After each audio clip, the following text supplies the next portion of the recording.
Now excited to be joined by a very special guest. It is our own Neil Blackmon.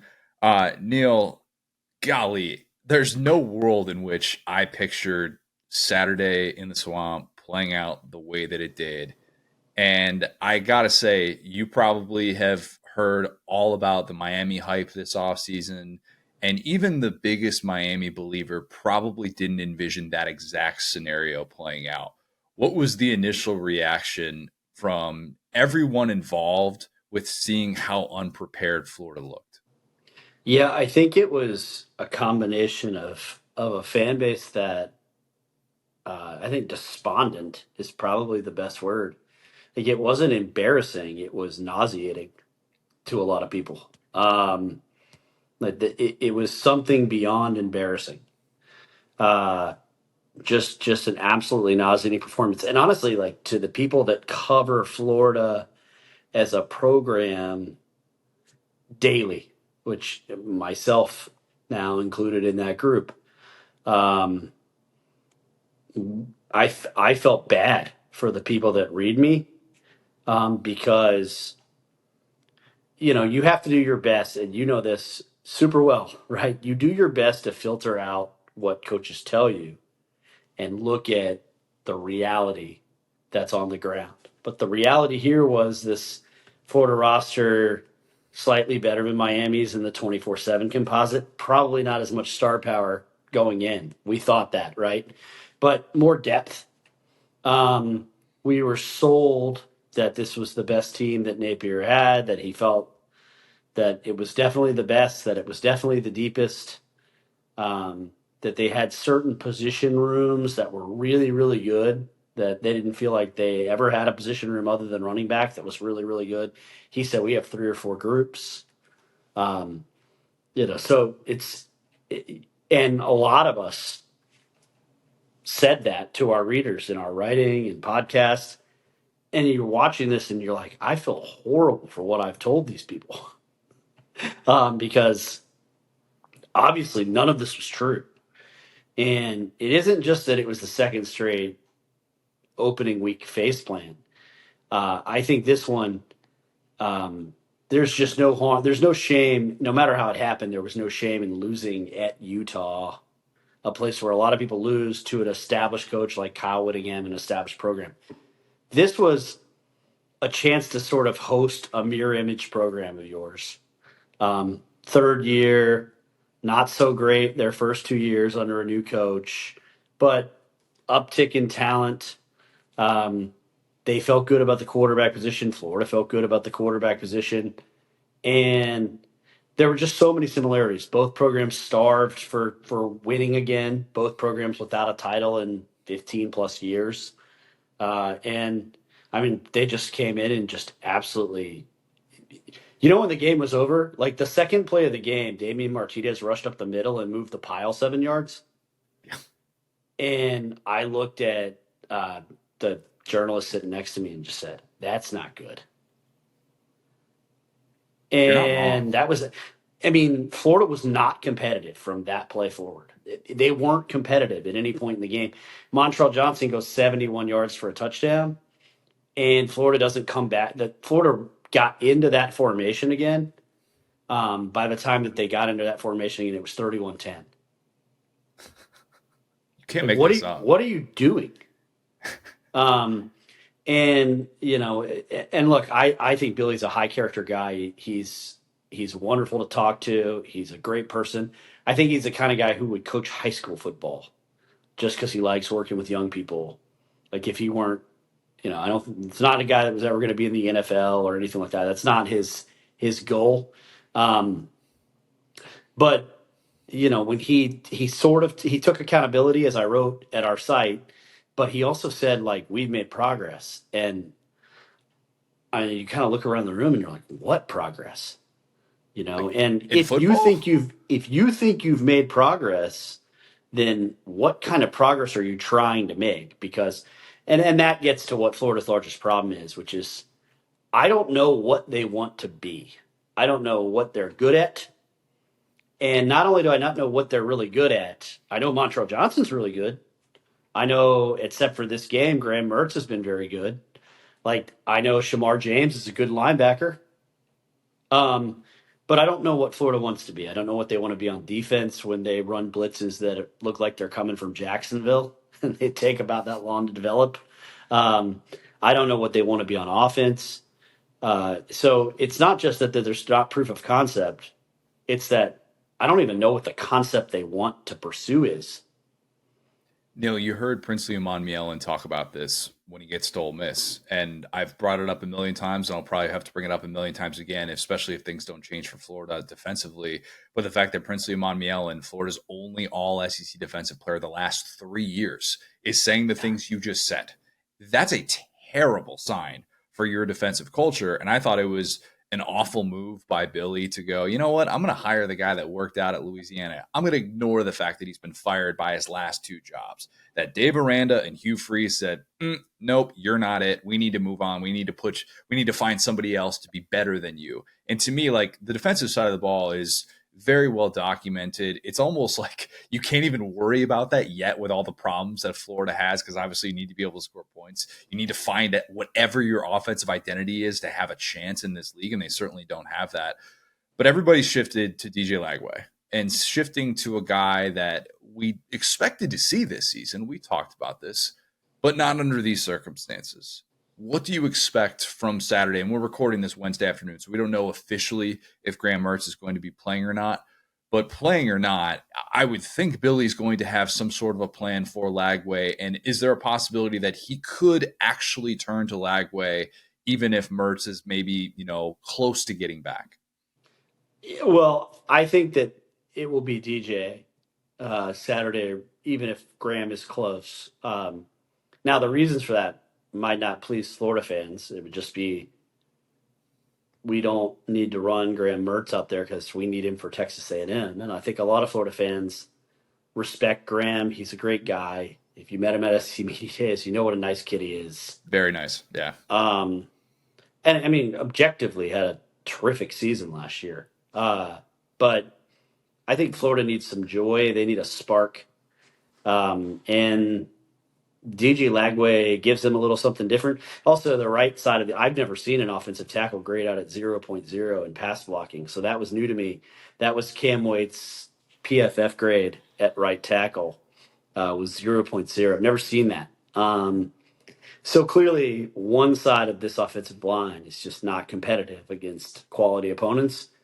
Graham Mertz is not the type of runner that DJ is. DJ certainly not, a guy who was touted as someone who's going to run for 1,000 yards a season or anything, but like Cam Ward, certainly a guy who can make plays and extend plays with his legs.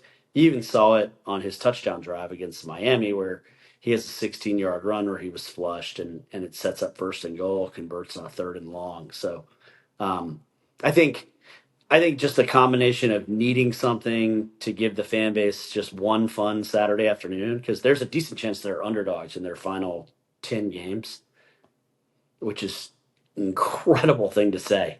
Yeah. But, and then, yeah, I mean, hopefully then you get enough from him moving forward where he's a part of whatever Florida's plan is. Because Napier's going to go back to Graham Mertz. And people might not want to hear that, but that's what's going to happen. I would be stunned if you just said, I'm turning it over to DJ. I was also, but I was also stunned that they didn't have a package for Lagway. And what was weird about that was something consistently around the program that we were told was going to happen. Oh, we're gonna have something to integrate him, and then probably 10 days. I'm trying to remember if it was 10 or 11, but either way, it was a week and a half. They had just started Miami game prep, and we hear, well, we're really comfortable with Graham Mertz at number one, and we're going to develop DJ, but he's the backup. And they stopped talking about the package, and it was like, oh no, what are they doing here?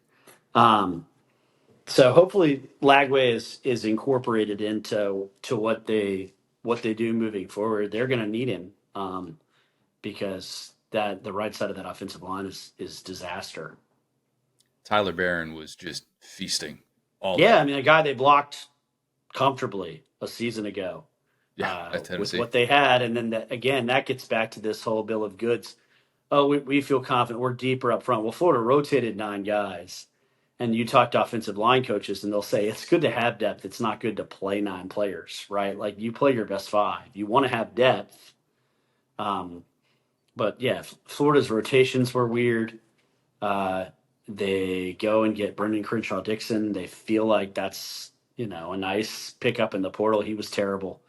Um, Everybody saw the Damian George clip on the interception return where he just didn't even appear interested in pursuing the play.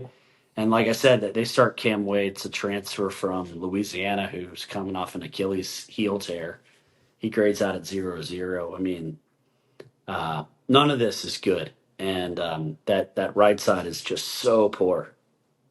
Neil, I think a lot of people lack context when they look back on why a coach was fired, or the clip that Matt Berry, or not the clip, but the tweet that he had the other day. And I like Matt. I mentioned this on the recap pod the other day, where he's talking about all that Mullen did, and Mullen gets fired, and look at what's happening right now at Florida. It's like, and I know that those guys they're tight, and it's very easy to go 1+1=4 and forget about all of the context that went into it with Yeah. Mullen. And that to me is like the part that kind of makes me sick, is like people that do that and just try and connect these dots and say, see, Florida fans were ridiculous. It's like, all right, well, you weren't protesting when Mullen was fired. You just forgot about like everything that was going on. Oh, we got background. We're good. We're powering through. As Billy says, you got to block out the noise. Team not doing the best job of that. No, you're good. You're good, man. So that's I think important, because the context of this game is significant for those people that make those decisions. And they looked out at their stadium and saw Miami taking over, and saw fans emptying out in the middle of their season opener with 8 months of buildup for that game. Does that type of game prompt decision makers to huddle up and say, guys, what do we got to do? Are those conversations, do you think, happening at this point? They are happening. They've happened Sunday. They happened yesterday. And I know that because I've talked to the people, but at least 3 of the people in those conversations. So they are happening. I don't know, Matt. I like his work. I mean, I think Matt's great. I saw Dan's retweet, um, and like I think the best thing for Florida to do is just to focus on, like, especially Florida fans, that they want to defend the Mullen decision, and I think it's easily defensible, the dismissal of Mullen. Um, all you really have to do is look at the roster that Billy Napier inherited at Florida and begin to understand it. Um, so my point is, the best thing for Florida to do is to focus on now, and not worry about what Dan Mullen is retweeting. So I think that's what these people are doing in those conversations, and they are. Uh, I think that they're trying to figure out, hey, Billy Napier, and let's be clear about something that I think is important and not yet really perceived by the outside, though maybe it should be. Napier's gotten everything that he wanted from the administration at Florida. Everything. Florida has maybe the nicest new football facility in the SEC, if not the country. It is just as nice as Clemson's, Lazy River and all. It is astonishingly good. Florida has a new weight room. I mean, from everything, they have a new nutritional staff. I liked your joke about how I guess the new sports science of nutrition is not paying off. But all that stuff that they were way behind in, they went from 14th in recruiting budget to second. This is not an infrastructure issue in Florida any longer. And let's point out there's that NIL perception, and the Jaden Rashada stuff doesn't help, of course. But the reality is, Florida Victorious just signed the most NIL deals of any collective in the country last year for its athletes. So they have rebuilt their collective to where it is an asset, not a liability or a problem. And whether smart person that knows a little more might say, well, that's for other sports. And also it is. But the point is that collective is humming. And they're humming with corporate money behind them, which is really the future of NIL. If you talk to NIL lawyers, I am one. Um, that's it. The model isn't sustainable with just big boosters. You have to have corporate money. So Florida's got all of that in place, and I think these people are meeting and saying, "Look, we're going to need a return on our investment." And the idea at Florida this year was always that if we go 7-5 or we go 6-6, then that actually might be progress given this schedule. But we need to see that progress, and we probably need to see something from DJ Lagway to where the fans see that progress and they're still bought in. You cannot go out against your arch rival, who, like I said, not arch rival, but a bitter rival who's similarly situated to you, like Miami is, and have that happen. So the conversations now are all right. We have two games coming up at home against Texas A&M and Kentucky. Let's see what happens in those games, and if those games don't go our direction, you know, it's never too early to get your hat in coaching circle ring. So I would say Napier's obviously his seat is flaming. And I'm sure Scott Strickland's name comes up in those conversations. No one I've spoken to directly has said anything about Scott in terms of his future, but history says you don't get to hire three football coaches as an athletic director. That's Um, exactly right. and I don't know how this started, but somehow one of the things is, well, Florida has an interim president and they can't fire the athletic director. That's not true. The Board of Governors entrusts the interim president with full authority to do all that. So if Florida needs to make changes, I would expect Napier and Strickland to be on the chopping block. And with Scott, that's a shame in many ways because he's wonderful at fundraising. He's a great person. Um, and he's gotten quite a few hires correct, uh, and extended Kevin O'Sullivan, the best baseball coach in the country. So some of that is a shame, but that's just the way that these people think. Now, I'll say this: a couple of these guys, if Florida goes and upsets Tennessee and Knoxville, you know, these guys love the university. They're fans too. So all of a sudden they'll be like, I told you that Napier was fine. I told you things were, but we all saw what we saw Saturday. That's the tough part, is that those optics were unbelievably bad. There's no spin zone whatsoever. And I No. target that Kentucky game. If they lose that Kentucky game, I think that's curtains. I think that's curtains on the Napier era. That would be the biggest gut punch ever, to not be able to to not beat Kentucky once for Yeah. Billy, two of those games at home. I would view that as the target date.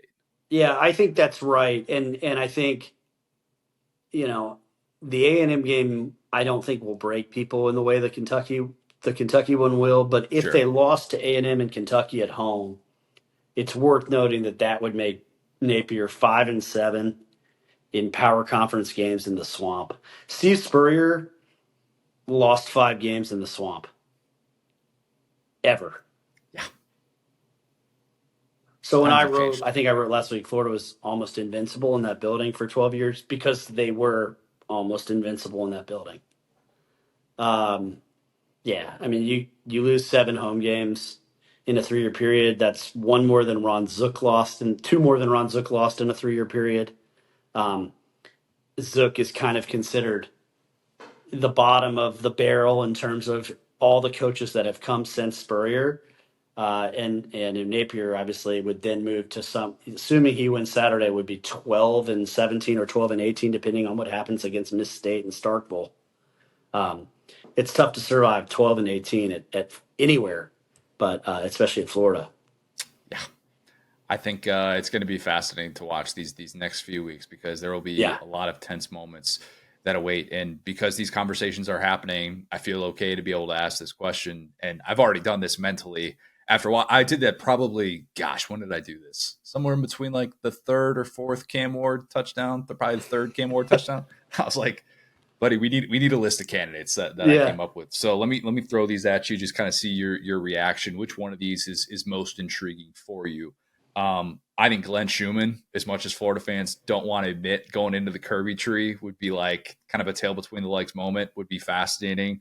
I think you watch what Danton Lane did for USC's defense against LSU. You're seeing that already play against SEC competition, where that's an overnight thing that it could be with somebody that, like Schumann, is 34 years old, is very much an up and comer in this business. Alex Golish is going to be a guy that's going to surface a lot with Hmm. experience in the state of Florida, already built up a group of 5 program in USF, TBD on kind of how this year plays out for him. But you could go through and have the obvious names of a Lane Kiffin, of course, like that is always going to surface, and that's always going to be popular. But which one of those, or maybe there's one off the board that kind of intrigues you? Yeah. So Alex is one that intrigues me because I think that's a hard job. Um, and I don't think we typically think of Florida jobs in the state of Florida as being hard. But I think that one's pretty tough. Just because it's not like Miami where there's the rich storied history. So they're still trying to figure out, I guess they're going to have a stadium, which is great, but um, recruiting to come play in Raymond James where we share revenue and nobody's there. All of that is different. Our facilities are way behind. I just think it's a very difficult place, and been super impressed with what they've done. Everybody knows how they played against Alabama last year, for example. The level of preparedness when you watch South Florida play is impressive to me, and I think obviously anything would be an upgrade in Florida after what we saw last Saturday in terms of preparedness. I I will say this, and I am of liberty to say that people that I've had these conversations with, of course, they've thought about, oh, I wonder if this person would be interested, and they did seem universally to suggest that taking a swing at a big name and breaking away from a little bit of the University of Florida's mold, which is always let's go find a young up and comer. We hit on Urban Meyer, we hit on Billy Donovan, we hit on Kevin O'Sullivan. They like to do that. They haven't traditionally gone for a splash hire, but I think Florida would make a run at Lane Kiffin. I do. I think Lane, the only job he wants more than the Florida job, I think, is the Alabama job. Um, so I think Lane would listen. Florida would win a bidding war with Ole Miss. There's my first piss off the listeners to the podcast take, but it's just the reality. Florida has more money, um, and it's a better job. So they would win that contest if that's who they wanted to hire. The drawbacks to Lane are obvious. He has one championship, one conference title in 15 years of coaching now, which he won at FAU. So, how great is Lane? Uh, what would Lane be a more user friendly version of Dan Mullen? Perhaps. There's a take. Would he be a more, I saw some Florida fans enjoying him trolling Florida State this week, and I thought, yeah, how much will they love that when he's 10-2 every year and loses in the first round of the playoff? At Florida, some people might be thrilled. Um, but is there a championship ceiling with Kiffin? That's an interesting discussion, I think. Uh, I think Florida would probably call Dan Lanning and lose. There's a battle they would not win. But I do think that would be one. And then the other name I'd mention, you didn't mention, is Jed Fish, Mm. who it's hard to win 10 games at Arizona. I know Jacksonville Jaguars fans that are also Gators fans would probably have some PTSD, but there's Pete Carroll is the best example of a failed NFL experience.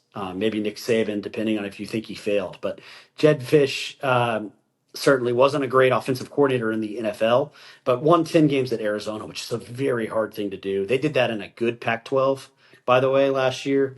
When he took that job, they were coming off a 2-10 year, and he played for Spurrier, so he's an alum of the university with ties to Florida. I think certainly would be somebody that they would contact and at least vet.